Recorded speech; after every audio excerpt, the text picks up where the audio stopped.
Target is in the main house. You have execute authority. Bravo 6. Going dark. The new Call of Duty is called Modern Warfare, and the rules have changed. You've just seen the CGI trailer, that is Captain Price, but not as you know him, more on that later. But we've seen 3 more sections. Oh, I say we. Leon here has seen 3 more sections of the game. Hello, Leon. Hello. So the 3 sections we've got to go through are Piccadilly Circus, a townhouse, and Ursekstan. Am I saying that right? Ursekstan. Ursekstan. Yes. So we're going to give you a blow-by-blow account of each section. Leon's going to do his best to describe exactly what he saw. And just before we get into it, there should be a warning that some of the descriptions are going to be quite graphic, right? Yes, we'll explain why later, but essentially the idea is that Modern Warfare's much more sort of grey area, and the studio trying to get this idea across of, like, if you feel uncomfortable with what you're doing, that's mirroring the soldiers performing these, like, morally grey, uncertain actions. There's less clarity, there's less black and white. So it starts with Piccadilly Circus, and this is a massive terrorist attack in Piccadilly Circus. So in central London, it's a massive van bomb. This has been shown off. I get the impression that maybe they're not entirely sure how much of this they want to kind of show, because what I've seen was very kind of blippy, fast cuts. You see some people talking about it's a very high-level terrorist threat. You see a policeman in a car. He's talking to someone. I think later on is clear it's Captain Price, but they don't want snipers. They don't want to alert the people. Then you see some guys rushing out. They're being pulled, soldiers like pulling people from cars. Someone's wrestled to the ground at gunpoint. Some people jump out of a van. Then the van tears off into the distance, gets about 100 yards away, and then there's a massive explosion. There's screams. And this is when it cuts to like flashes, and all I can really remember is someone in civilian clothes sort of standing on a car bonnet, like shooting into a car, and the character sort of running into what looks like it may have been like a gun attack. It's unclear if it's following on from the bomb blast, they're rounding up the terrorists, or whether terrorists have started shooting people in the sort of the aftermath. It's very fast, very, very quick, so it's very sort of confusing to see what happens, but something very bad's happened in London. Bombs gone off, people have been shot. That then leads into a level called Townhouse, which is where you first get to see sort of a proper chunk of gameplay. So the Piccadilly Circus level's probably like, well, the bit that you saw is the shortest bit of these 3 bits that you saw, Yes, right? yeah, it was very much, it was a kind of like a taster. And like I say, apart from people being arrested and pulled out of the cars, the rest of it was like a trailer almost. It was just a flash of action, a flash of action, a flash of action, like less than a second each time. So it's very sort of hard to kind of pass it all together. But yeah, big terrorist attack, bad things happen. But it's very graphic and very modern in its setting, right? That's like it's the grey area that they're talking about. Yeah, I mean, it's modern day London, Piccadilly Circus, a van bomb goes off. Piccadilly Circus, one of the most crowded like public spaces, you know, in London. That's going to be messy. Yeah.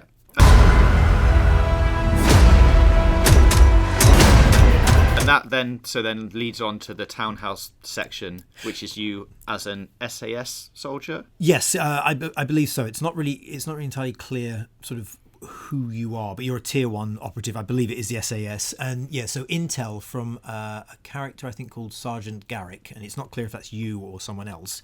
But Sergeant Garrick's intel has led to this Al-Qaeda cell living in this London townhouse. And you go in as part of a 3-man team that are all going to go in through different doors, and as they say in the gameplay, like join the dots. So you go in through the back, and I should say it looks incredible. There's a moment where you're going in to the back of the alleyway. There's a train, like a London Underground train, goes past. Beautiful sort of street lights fozzing in like kind of slightly foggy like light. And then you're looking at it all. Everyone's talking. They're setting up the mission. You're going to go in. You're going to do this, and then the gun comes up, and you're playing it. I thought it was a cutscene. Like, I think I literally said, like, are you joking out loud when I realised it was playable. They've done stuff to the engine, which we'll talk about later, but it looks incredible. People were questioning whether it was on PS4 or not when they were showing it off. You go through a ladder, you get a ladder, go through a window at the back. Someone comes through the door as you're climbing in, and you're all in the gear, night vision goggles, everyone's like geared up with their guns, and someone comes through the door going, I just put the kettle on. Is immediately like kind of headlocked and wrestled to the floor. You go into this hallway, and it's all like one-to-one scale. Like quite often games do slightly bigger scale. They were talking about quite often, if you look at video game doors, they're slightly wider than normal because it makes the AI easier. But this is one-to-one because of the way they photo scanned a lot of the environments and props. So it feels very claustrophobic. It's very sort of tight. And and you go through a corridor, you see some people in a room through a door, and you get the order to take them out and shoot the lights. The light goes dark, everyone puts their night vision goggles on, and you basically just execute everyone in the room. You go through a door, like, fut, drop them all, and then go round and finish off the ones that weren't killed straight away. Then another team comes in through the front door, like you're all meeting, and you work your way up the floors of the townhouse, basically taking everyone out. And it's almost like kind of Aliens horror movie. It's very close, it's very tense. As you're going up the stairs, you can hear the noises from upstairs. You can hear people going like, what are we going to do? And like everyone, you can hear they now know that it's happening, and everyone's panicking, which is quite sort of distressing. But you basically open the door at one point. There's a guy, he's got a woman like in a headlock, like he's taking a hostage, and you drop him. The woman falls to the floor, immediately goes for a gun, so you drop her. Someone rushes out of a door with a shot. Oh, you've picked up a shotgun. Someone rushes out, you shoot them in the neck, and they fall to the floor, like trying to stop the bleeding. Someone takes some pot shots at you from a room, slams the door, you fire into the wall, and then you check the door, and they've been shot on the other side. Someone hides under a bed, you shoot them through the bed.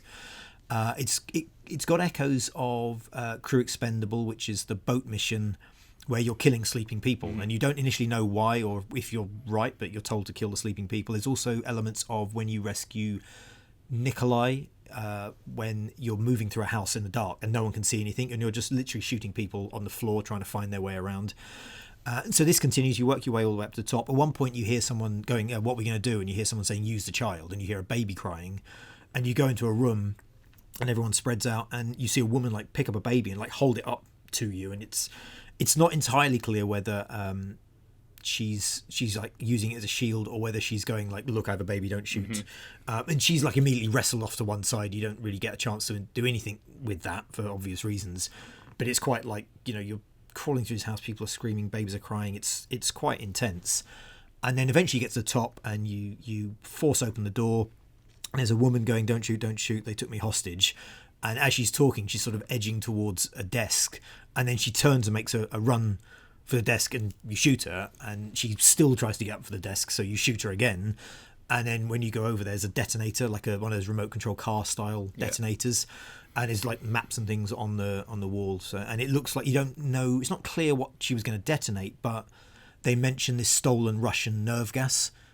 And this Al Qaeda leader called the Wolf. So whether or not she was going to detonate another bomb or some gas or something like that, but it's clear when you get to the top that the intel was right. Everything's been sort of, I guess, justified. And this is when Captain Price appears as well. Like he turns around, he looks at the camera, and he goes like, "The intel was sound. We've got a lead on the Wolf, who's this Al Qaeda leader." And then that's when that kind of level ends. It's for something that lasts about 6 minutes, maybe. It's incredibly intense. It's very sort of claustrophobic and very sort of fraught, because every time you open a door, the room is a normal sized room, and there might be a man with a gun in it. So it's very twitchy and very sort of jumpy. Someone like appears, and you have like a split second to decide whether or not to shoot them. And as it turns out, most of the people in here are a threat. Not all of them. But yeah, it's very, very tense, very scary. Almost kind of feels a bit horror movie, because it is so jumpy and like atmospheric. It almost sounds a bit scripted as well, in like the way that you go up to certain rooms and then things happen. Do you think there's different ways of playing out that section? Oh yes, definitely. There's when I saw like some different passes of it, and then also when they were showing off some assets and things, like, so you don't have to shoot the lights out, for example. You can just do it normally. You don't have to do it stealthily. Like say at one point you pick up a shotgun. You see a shotgun on the leaning against the side of the wall, and they swap it out for the pistol. Drop the pistol, pick up a shotgun. At one point, yes, they use a shotgun. So somebody like fires through a door and hits one of the guys, your team members, who then gets sort of dragged out. But you use a shotgun to blow a hole in the door to put a grenade through, and then rush in and take people out that way. But that's obviously an optional thing. You could do the whole game, the whole level, probably just spraying through the walls and hoping you hit people. You could kill the woman, for example. The woman being held hostage, you could kill her straight away. So there's sort of micro variations of ways you can play it, and how you all the doors as well. Sorry, you have a prompt where I think it's X to open and square to bash. So you have a choice. You can very quietly open the door and peek through, or you can kick it open. So there's a lot of different ways of doing like just a very simple 4-story house.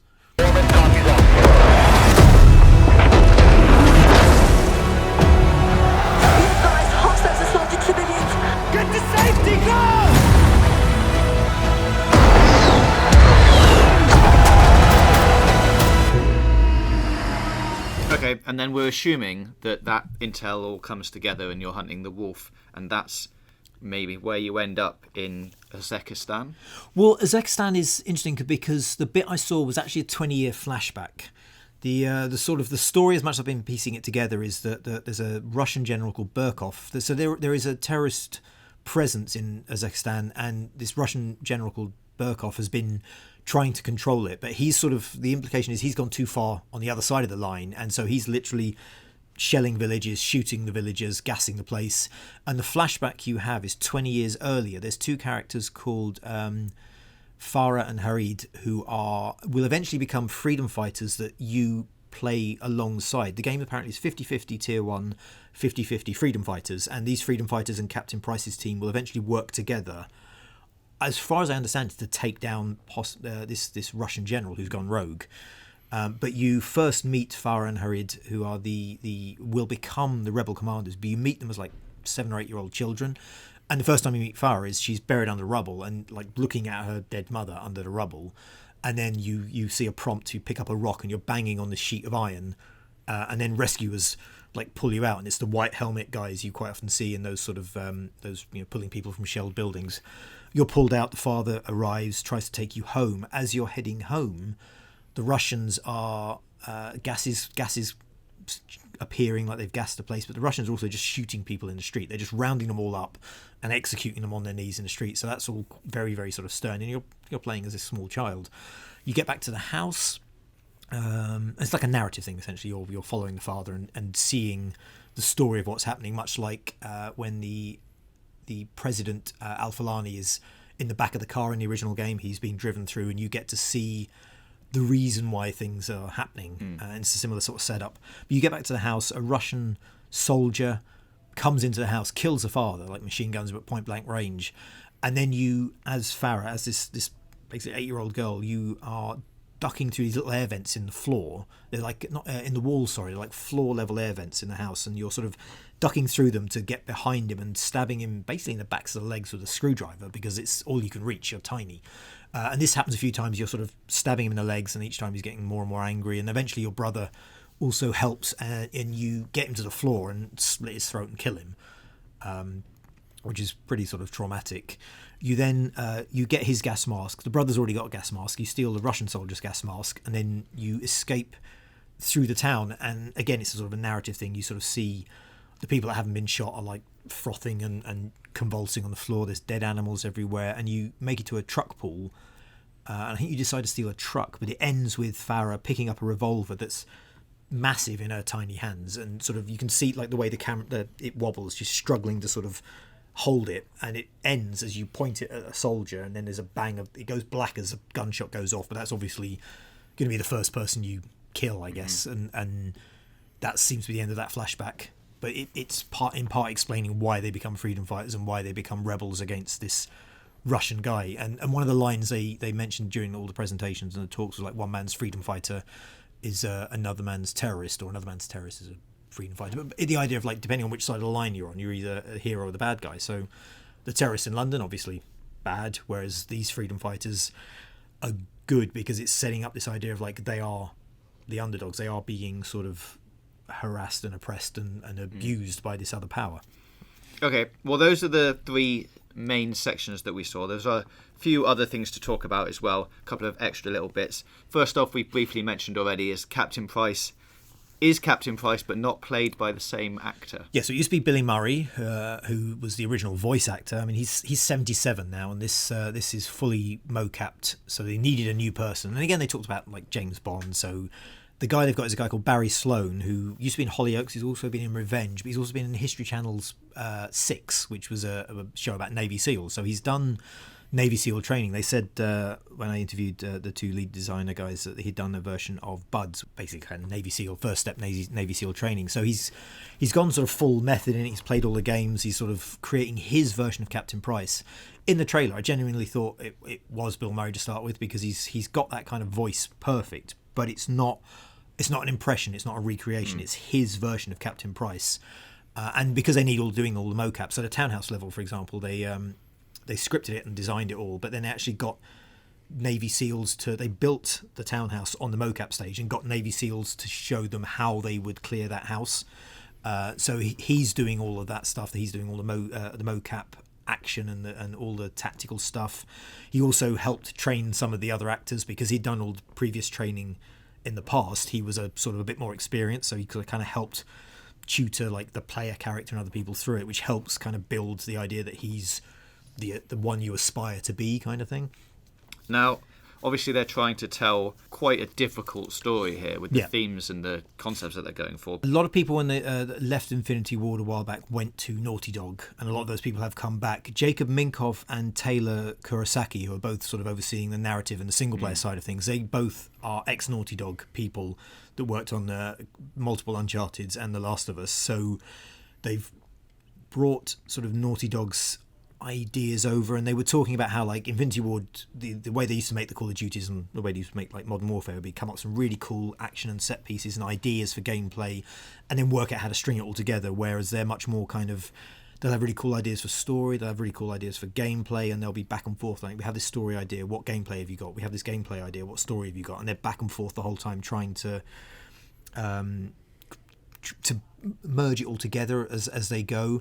But they were talking about this idea of like, if they're telling a story about soldiers making difficult decisions and things that are clearly uncomfortable, they want the player to feel uncomfortable. And talking about this pushing characters to the line and like, do they cross the line and do they feel like they're right crossing the line? And he said the whole point of the townhouse level is that the character playing that, or the character sort of going through that part of the story, it gets to a point where he has to question like, am I doing the right thing? Is this the right course of action? And they said they don't want to just like announce that and then have a character say a line. They want to try and make the player, they kept talking about feeling it on the stick. You've got to feel it through gameplay. You've got to be questioning it yourself, which is why, some of it does look quite stern, but at the same time, it doesn't look like anything that hasn't happened in real life. It's not sensationalist in terms of they're just making stuff up. Like No Russian, for example, in Modern Warfare 2, I believe, was when that happened, it was like that seemed like fiction and is now a thing that has happened several times around the world. The difficulty obviously is going to be it's interactive. You are making those decisions. Like obviously one of the problems with having the baby in the house is it's in a cinematic sense it's a tense, traumatic kind of moment, but somebody's going to try and shoot the baby, and that's that's problems they're going to have to deal with. And finally, then the look and feel of the game. We mentioned it briefly that it looks very different. Like it looks a lot more advanced, but we're not quite sure whether it's a new engine or not. For all intents and purposes, it's a new engine. They're using photogrammetry, which is the photo scanning thing. So normally you see the people sitting in the massive light ball, don't you? And they have their face beautifully scanned. So it's like that, but for buildings and outsides and exteriors.